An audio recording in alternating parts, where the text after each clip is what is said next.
Cordial saludo. Soy Carlos Alberto Melchán Basabe y estoy con ustedes en Plan Saber Digital 4.0.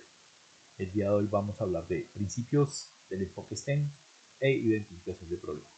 Para ello vamos a abordar tres grandes temáticas. La primera, qué es un problema y cuáles son sus elementos. La segunda, una explicación sobre sus elementos y los modos de interacción. La última tiene que ver con los 5 pasos que seguimos para resolver un problema, desde la identificación hasta la concreción del producto. Adelante. Preguntémonos inicialmente qué es un problema, qué lo puede diferenciar de una necesidad o un deseo. Allí en pantalla aparece una primera definición. Señalemos que un problema es una situación de desequilibrio que puede afectar a una persona o a una comunidad. En este sentido, podemos señalar que ese desequilibrio puede ser cognitivo, pragmático, social, comunicativo o deontológico. Es decir, que afecta o la parte de los conocimientos teóricos o procedimentales o afecta las formas de ser y estar en el mundo de las personas. Un problema se señala como una ausencia de información de orden teórico. Se puede resolver a través del uso de estos conocimientos teóricos o metodológicos. De allí que afirmemos categóricamente que un problema siempre tiene solución. Si el problema no tiene solución, no es problema. Este es un viejo y reconocido adagio en ciencia cognitiva. El problema, además, nos permite la construcción de elementos fácticos como resolución, pero también nos da la posibilidad de conocer y de construir nuevos conocimientos. El problema se presenta porque no sabemos cómo resolverlo. Entonces, un problema se va a definir finalmente como ausencia de información teórica o metodológica, pero también como la carencia de medios y recursos. Cuando nosotros poseemos la información teórica y metodológica, pero no tenemos los medios y recursos, estamos frente a una necesidad. Cuando carecemos de la información teórica y metodológica, aunque tengamos los medios y recursos, estamos frente a un problema. Cuando poseemos todo, conocimiento teórico, metodológico, medios y recursos, pero tenemos que hacer algún tipo de producto, estamos frente a un ejercicio y un deseo. Bien, ¿qué hacemos para resolver un problema? ¿Cómo lo identificamos y cómo llegamos a su solución? Generalmente podemos utilizar estrategias de que van desde el ensayo y error, la prueba y el error, hasta metodologías como los 6 sombreros de Eduardo de Bono, design thinking, diseño computacional, podemos utilizar el ABP, el diseño por factores, el datum. Existen diversas metodologías para resolver problemas. Todas ellas alimentan el pensamiento tecnológico y están asociadas al enfoque STEM, por supuesto. Pero ¿qué hacemos? Veámoslo más de cerca. Inicialmente un problema tiene como 4 elementos. El primero, una situación inicial que define las condiciones del problema. Unos vacíos teóricos o metodológicos que son las que permiten el transcurso desde el inicio hasta la meta. Ese elemento que está allí, el del vacío teórico metodológico, es lo que generalmente hace que un problema sea problema, porque no poseemos la información para resolverlo. El tercer elemento es la meta, que es lo que da respuesta a la situación inicial y que depende del conocimiento teórico y metodológico. La meta son las características y propiedades que determinan qué tipo de producto requiere. Producto no es lo mismo que meta. Hay que tener en cuenta esos elementos. Por ejemplo, cuando le damos a los estudiantes una formulación como diseña una silla que sea capaz de soportar a una persona de 300 kilos, pues estamos dándole no un problema, sino un producto. El problema sería devolvernos e identificar la situación inicial, la meta y los vacíos teóricos y metodológicos. Generalmente el estudiante va a los medios. ¿Qué conocimiento requiero para construir esta silla? ¿Cuáles son los procesos técnicos que debería seguir para construir esta silla? Pero eso no lo hace un problema. Tampoco lo va a hacer si se plantea la meta. Que la silla sea capaz de soportar a 400 kilogramos o más. que sea capaz de soportar una persona, que está hecha en madera, que sea hecha en polímero, que sea económica, que sea segura. Esas condiciones de la meta no determinan que eso sea un problema. ¿Qué es lo que va a determinar que sea un problema? Que la situación inicial nos diga el motivo por el cual se requiere la silla. Entonces, en la situación inicial nos van a decir, una persona que posee un sobrepeso y tiene en riesgo su vida, no puede levantarse ni mantenerse de pie, requiere de un dispositivo tecnológico que le permita trasladarse de un lugar a otro de forma segura y confiable y cómoda. Este implemento debería tener al menos unos sistemas de transporte ligero que permitan un control inmediato por parte del usuario, pero además que permita la atención de otras personas en caso de emergencia. Así, la situación inicial nos va a definir, ¿cierto?, unas condiciones para llegar por lo menos a un producto que podría ser una silla, que podría ser un exoesqueleto, que podría ser cualquier otra cosa. En este orden de ideas, el problema emerge cuando conocemos la situación inicial. De esa situación inicial debemos conocer al menos estos 4 elementos. ¿A qué conocimientos pertenece el problema? ¿A la matemática, a la ciencia, a la tecnología? En el ejemplo que estoy dando, el conocimiento evidentemente es un dominio de conocimiento perteneciente a la tecnología, pero también tiene que ver con la medicina, ese es un conocimiento asociado. ¿Ven? Ahí hay unos datos relevantes e irrelevantes. Por ejemplo, que el señor, que sea señor, no importa si es señor o si es señora, ¿cierto? Porque independiente de eso, lo que queremos construir es un artefacto que le permita mantenerse sentado de una forma cómoda y desplazarse sin sufrir de problemas en las piernas. ¿Cuál es la situación inicial que nos han planteado para este mock? ¿Qué es lo que tenemos que hacer? ¿Cuál es el conocimiento asociado y perteneciente?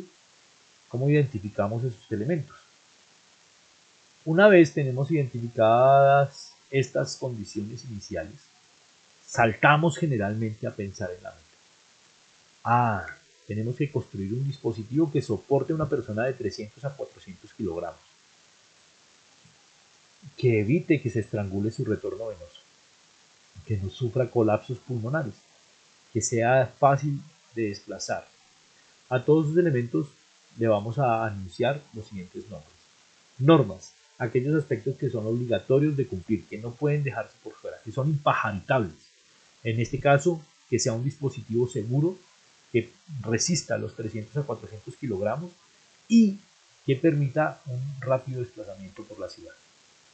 Condiciones, aquellas variables que pueden ser tratadas por una u otra razón o que pueden tener múltiples respuestas y no necesariamente están mal. Por ejemplo, hacer la silla de polímero no está mal, como si la hacemos de madera o como si la hacemos de madera y polímero. ¿Ven? No va a afectar el resultado porque independiente de eso debe ser capaz de soportar los 300 o 400 kilogramos. Finalmente, los criterios de evaluación. ¿Qué sucede si el dispositivo que diseñamos daña más a la persona? Si no resiste los 300 kilogramos. ¿Qué sucede si no permite el desplazamiento? ¿Cuáles son esos criterios que me van a ir anunciando que yo ya estoy llegando a la solución?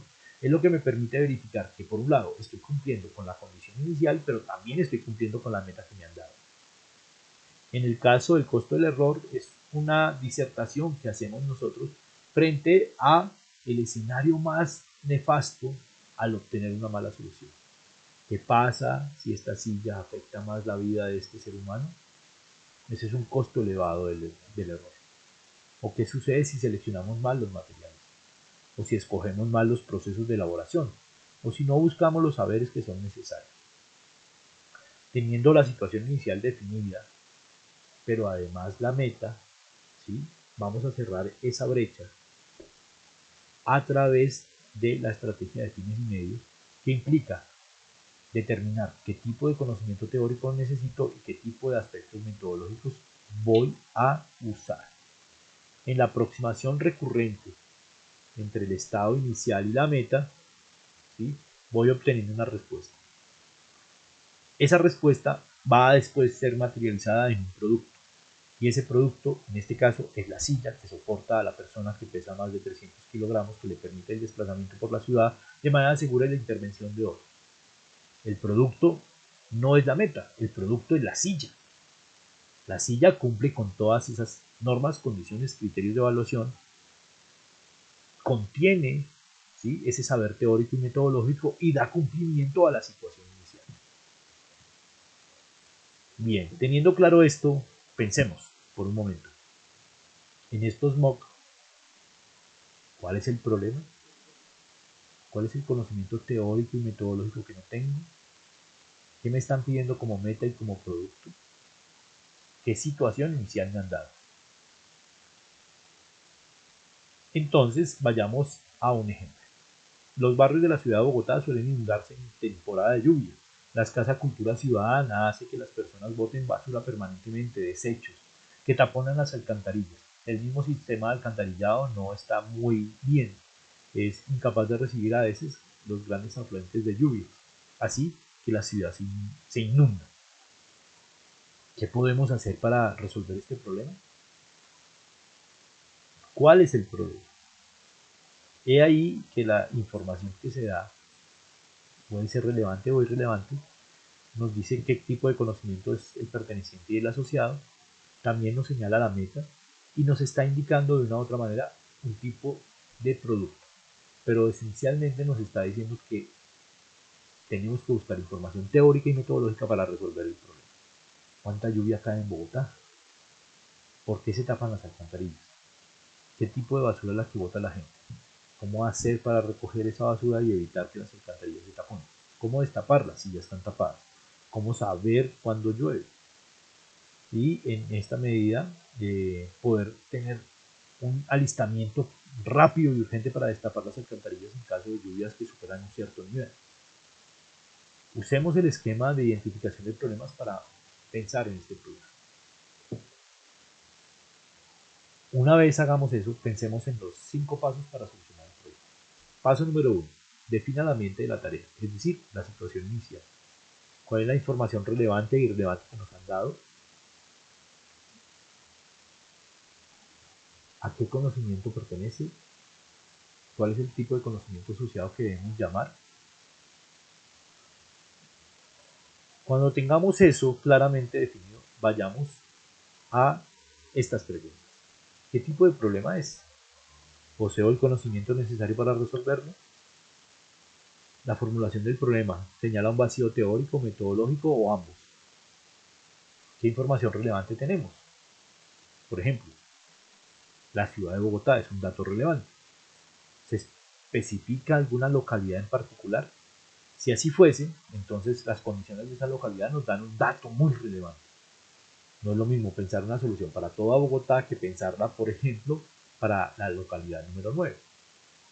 ¿A qué dominio del conocimiento pertenece el problema? ¿Es un problema esencialmente tecnológico, científico? ¿Es un problema asociado a la ingeniería, a la tecnología, a las ciencias? ¿Qué dominio de conocimiento debemos llamar como asociado? En este caso, muy seguramente lo que tiene que ver con la arquitectura de vías. Allí tenemos entonces un primer estado inicial del problema que nos lleva al segundo paso, que es definir y reconocer el estado meta. ¿Cuáles son las variables que nos piden cumplir? ¿Cuáles son las normas, condiciones, costos del error y criterios de evaluación que nos permiten reconocer que nuestra solución, la que estamos pensando, va resolviendo el problema, sí o no? En pantalla tienes algunas de las preguntas que deberíamos hacernos para reconocer el estado meta. Una vez tenemos el estado inicial definido y el estado meta también identificado, vamos a pensar en el paso número 3, que es definir la complejidad del problema. ¿Qué entendemos por complejidad? En este caso, la complejidad se refiere esencialmente a la ausencia de información y la cantidad de actividades que necesitamos hacer para resolver el problema. Si la ausencia de información es mucha en términos de variables, pues es un problema de alta complejidad, aunque tengamos que hacer una actividad.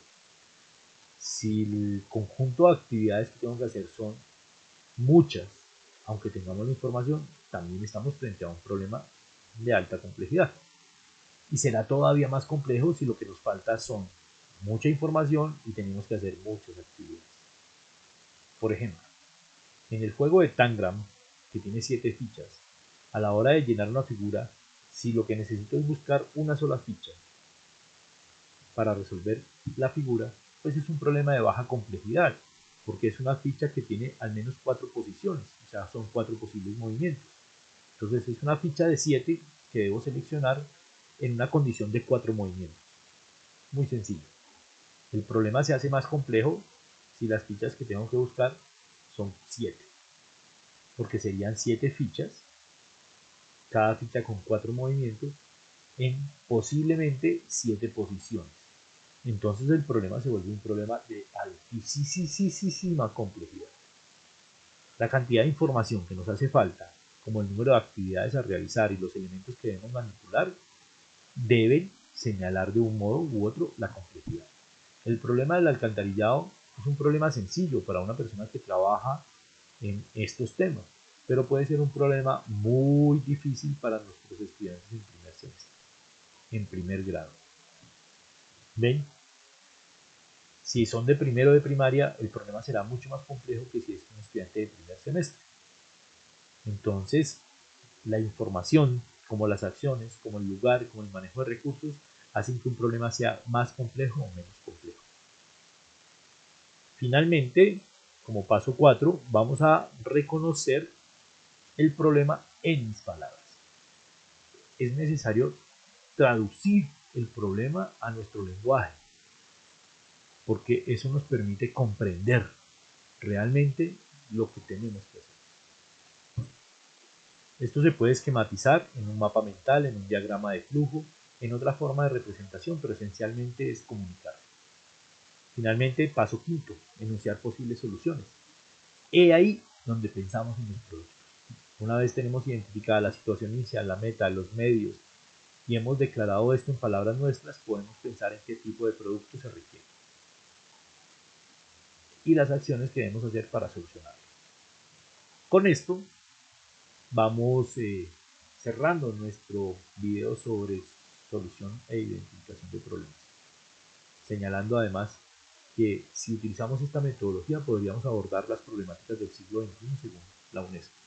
Recuerden que son 17 objetivos de desarrollo sostenible. Cada uno de ellos en sí mismo se constituye en un problema. ¿Cómo los abordamos desde la escuela? ¿Cómo lo abordamos desde la vida cotidiana? Utiliza este esquema para resolverlos, para identificarlos, para plantear alternativas de innovación. Sin más, no olvides que soy Carlos Alberto Merchán Basabe y estoy contigo en Plan Saber Digital 4.0. Hoy hablamos del enfoque STEM e identificación de problemas. No dejes de usarlo como estrategia para resolver el problema planteado en este momento. Chao, chao.